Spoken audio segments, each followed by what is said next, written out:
ময়মনসিংহের দীপু দাস থেকে শরীয়তপুরের খোকন দাস, এর মাঝে আবার ঘটল রাজবাড়ির অমৃত মণ্ডল।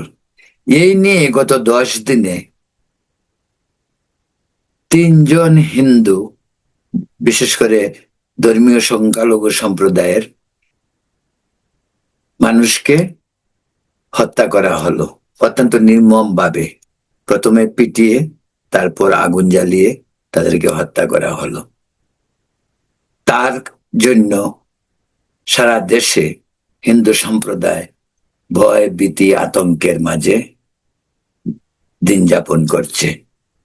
তাদেরকে এমন মধ্যযুগীয় কায়দায় হত্যা করা কি কেবল ধর্মীয় পরিচয়ের কারণেই?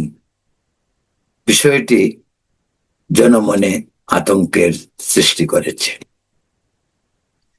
আমাদের দেশে নির্বাচন 12 ফেব্রুয়ারি।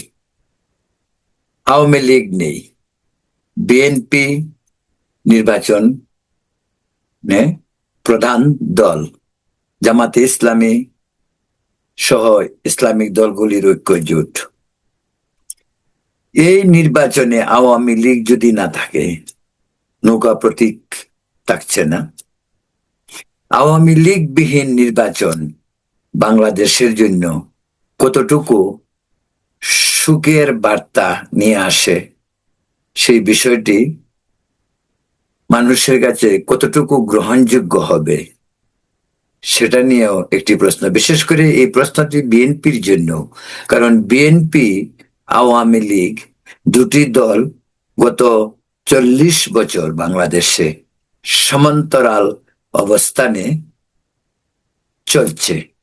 এখন আওয়ামী লীগ ছাড়া বিএনপি নির্বাচন করবে এবং নির্বাচনে জয়ী হবে, সেটা বিএনপির জন্যই আন্তর্জাতিকভাবে বা দেশের গ্রহণযোগ্যতা হিসাবে কতটুকু জুৎসই হবে, সেটা আপনারাই বলুন।